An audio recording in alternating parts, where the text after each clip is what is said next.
Should billionaires be allowed to fund military missions? I mean, we're already letting them out of paying taxes. They're taking over NASA, public health, farming. Why not the military? Do you feel like speaking out against it? If you do, just make sure you're not using propaganda to coerce people into believing anything that might shake the confidence in the foundation of the U.S. government. All in quotes for very specific reasons. Because now, thanks to our sitting president, all these things can be looked at as a form of domestic terrorism. I'll show you the bill. I'll get into all this and more. Smash that like button, comment below, share the video out far and wide, subscribe to the channel if you haven't already, and get ready for some Waking Infinity news.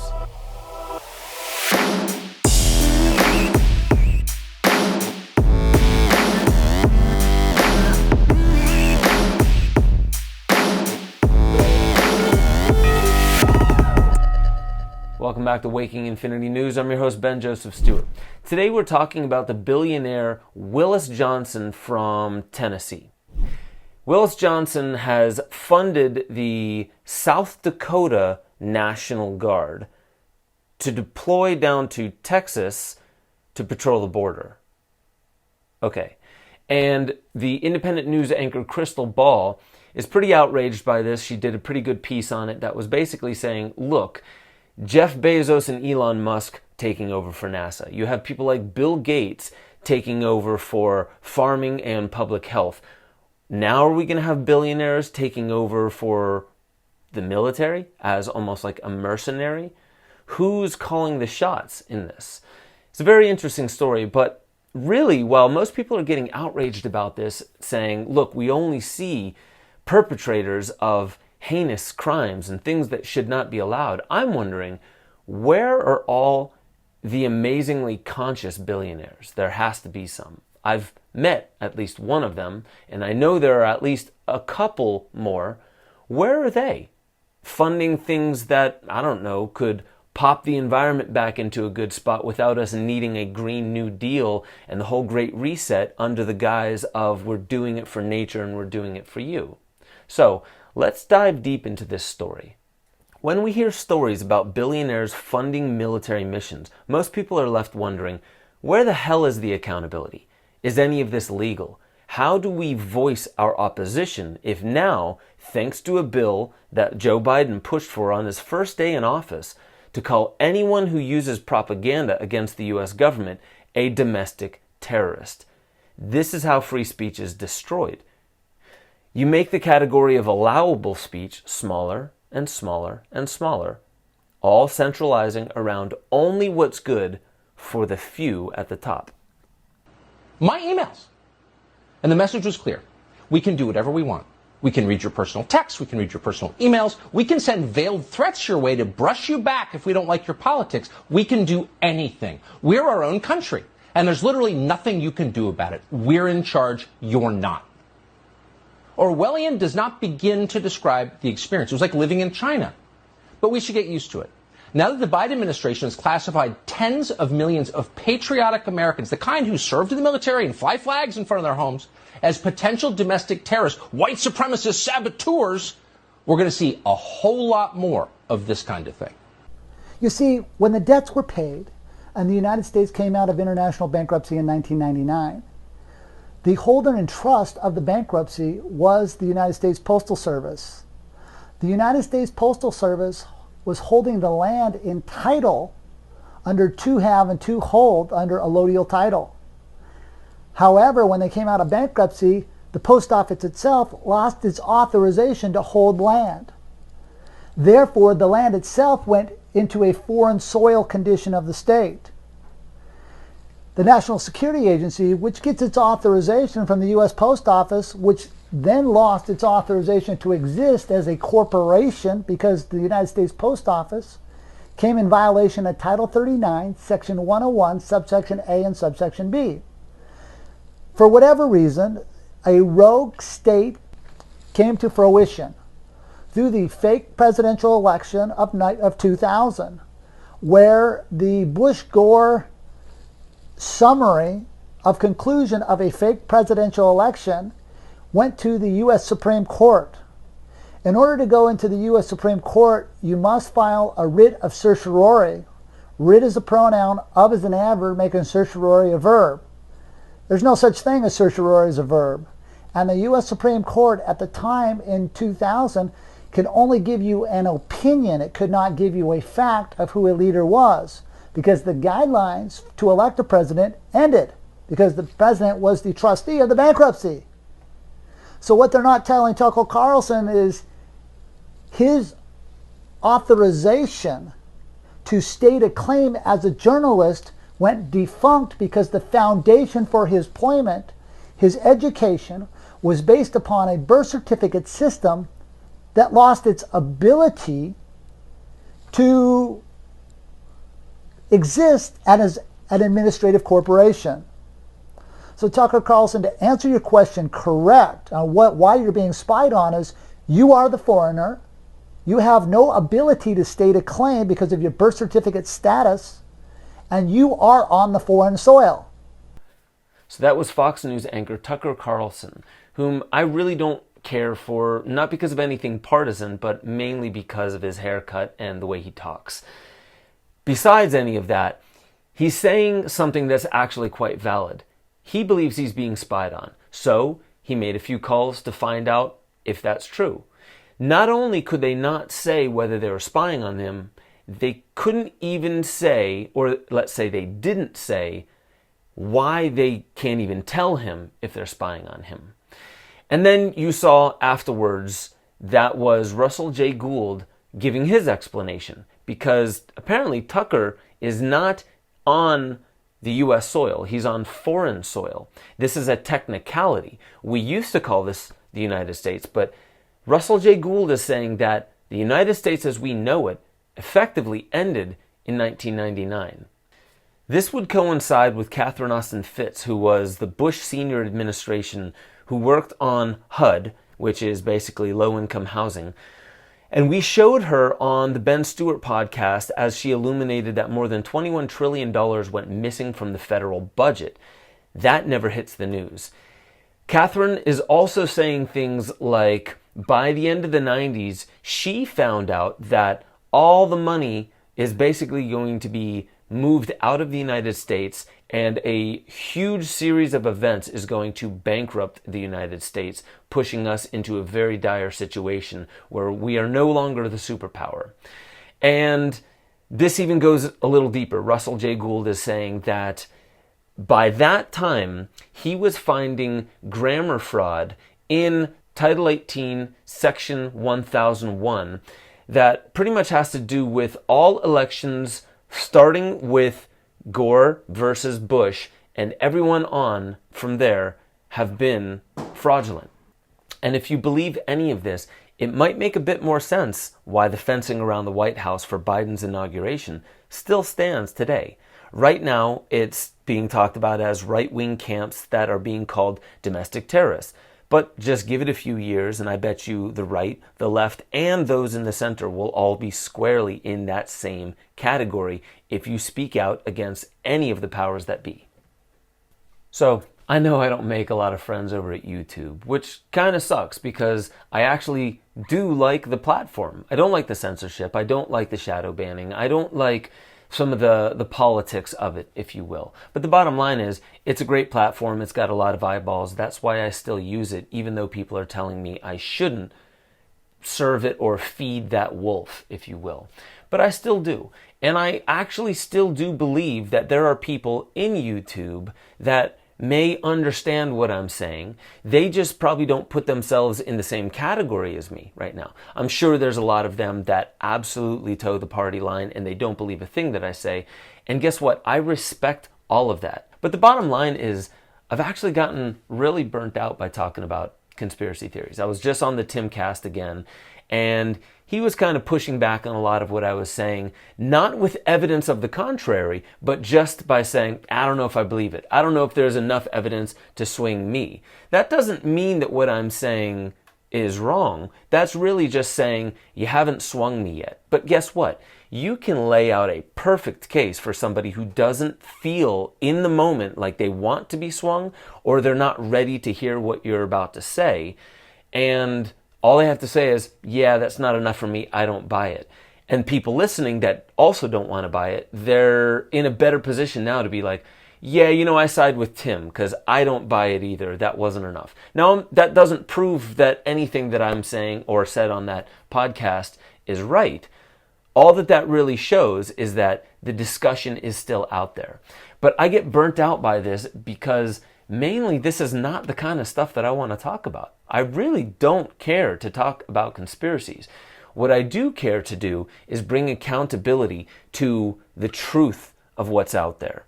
And you'll get people like Charles Eisenstein, whom I absolutely love, and I believe he knows far more about this than I do.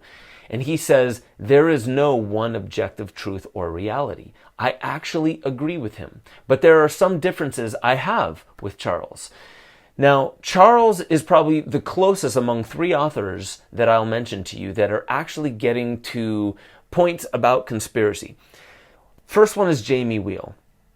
Jamie Wheal, from the Flow Genome Project, he wrote a book just recently called Recapture the Rapture. And in that he talks about conspiracy, and he says basically a blanket statement around conspiracy theories saying that it's all apophenia, improperly connecting dots, meaning seeing patterns that aren't really there. You have to connect the dots differently, and then you'll see, oh, it's much different. I absolutely agree that happens. I know that's real. I know I have that, as do we all. But I think it's incomplete. Then you have Jordan Peterson saying, listen, I was in some of these camps and I saw the underbelly and the inner workings of how politics works. It's no conspiracy. There's no conspiracy theory. It's all ignorance and ineptitude that runs the show. But I say, and I've said this before in my show, is that complete? Because if that's the only thing that's ever happening, that's pretty wild. That's a blanket statement. There is no conspiracy anywhere. No need to look any further. We're all just too dumb to govern ourselves. I don't agree. I think it's incomplete. I agree it's true there's a lot of ignorance, there's a lot of ineptitude, but it's not complete. Charles Eisenstein, one of my favorite authors in the world. I really mean it. Charles, in his book Sacred Economics, has this one part about conspiracy, and he's very, very right about what he says.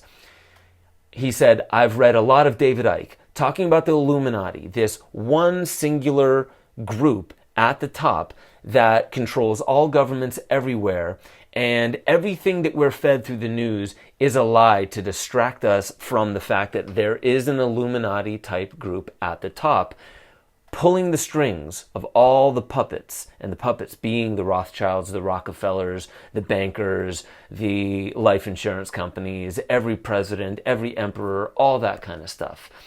So that makes it sound so fantastic, but it's basically what he says is there's more of a metaphysical explanation to this. Yes, there is a conspiracy, but there are really no conspirators. And you'll even hear him making sense of conspiracy on Joe Martino from Collective Evolution's podcast, saying, yes, there are people who are causing harm. Yes, there are people with a lot of power, wealth, and resources that are causing harm, but it's not the right thing to do to point them out. That's not actually going to bring help. Because it's not like bad things are not happening perpetrated by the controllers of a lot of wealth and power. Yeah.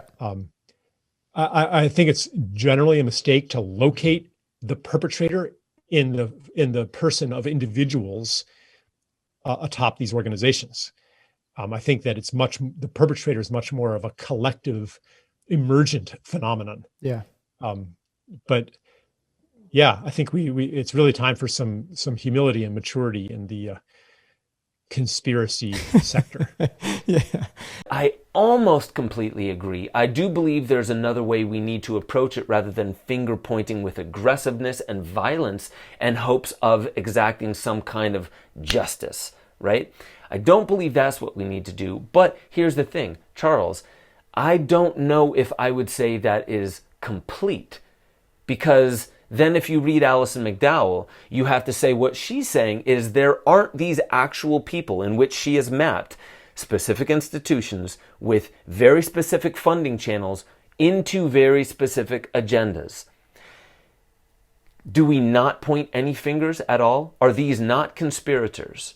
Do they need no accountability whatsoever? We just need to look at the ideologies of neoliberalism and all that kind of stuff. Is that all we need to do? I don't think it's complete. Because let's be real. There are real people in positions of power pushing real agendas with shields of plausible deniability. That's all you need. Plausible deniability. I don't believe it, therefore it doesn't exist. So, I want to give an example. Let's say you're on the street and you see somebody getting scammed. It's an elderly person. They don't realize they're getting scammed, but you do. You see it. So, if we're just going to sit in the ideologies because there are no real conspirators, that is tantamount to saying you're allowed to point out the scam, but it's wrong to point out who is scamming the person. And in that, you could be called a domestic terrorist, potentially, with this new bill that's just been passed. You could be called a domestic terrorist if you put too much focus and attention on the who, right? On the actual agenda, on anything that's called propaganda that would coerce parties to lose their faith in the US government or in a political party. This is real terminology that's too vague to not be put on all of us. It's too vague to not be put anywhere that the conspirators at the top wish. This is why accountability needs to be there. I love the ideas of saying apophenia, yes, that's true. Ignorance and ineptitude, yes, that exists. Conspirators, or a conspiracy without conspirators, yes, I do believe in the metaphysical aspect of this. However, that does not mean that there are no conspirators out there or that the conspirators deserve no accountability whatsoever. Meaning you're allowed to point out the scam and stop the scam, but you're not allowed to bring any attention to the scam artist, and you need to let them disappear into the woods, right? I don't agree. However, I need to make this perfectly clear, and this is the solution I'll leave you with. What is the actual solution here? Do we wish violence against these perpetrators? Absolutely not. Violence only begets violence. Same with hatred. Same with even sarcasm. So what I think we actually need to do is focus a lot more on how we conduct ourselves in our facial expressions, in our nervous system, with our intentions, whether or not people can see the truth of our intentions or not. I know sometimes my voice gets loud. I get into some fervor when I'm talking about all the things that are going on in the world. That is something I wish to get better at. I really do. In fact, I've worked on it before sitting here and talking to you. To not get so heated about it, to actually show you that you have more potential than you've ever understood, than I have ever understood. It's this thing you can't really understand. It's beyond comprehension, our potential. We need to tap into that. We need to calm our nervous systems. In that, meditation helps. Proper diet helps. Community helps. Sometimes the plant medicine path helps. Sometimes we just need to find some kind of discipline and a practice that centers us and reminds us, we got this. We do. There's still plenty of time. And the news, for the most part, is really just there to heighten your nervous system, to heighten the alert feeling that you must have. News, on the whole, is not here to make you a more calm person. I'm here to help you become more centered and aligned in your nervous system while also seeing what's happening out there, not as some metaphysical, only in your timeline type of reality, but something that is actually growing in its reality because it's becoming a part of our mental reality. And yes, we are projecting it out and holding it as a more collective reality. So if I haven't lost you already, the greatest point behind this is a lot of what I'm telling you could be false. A lot of it could be true.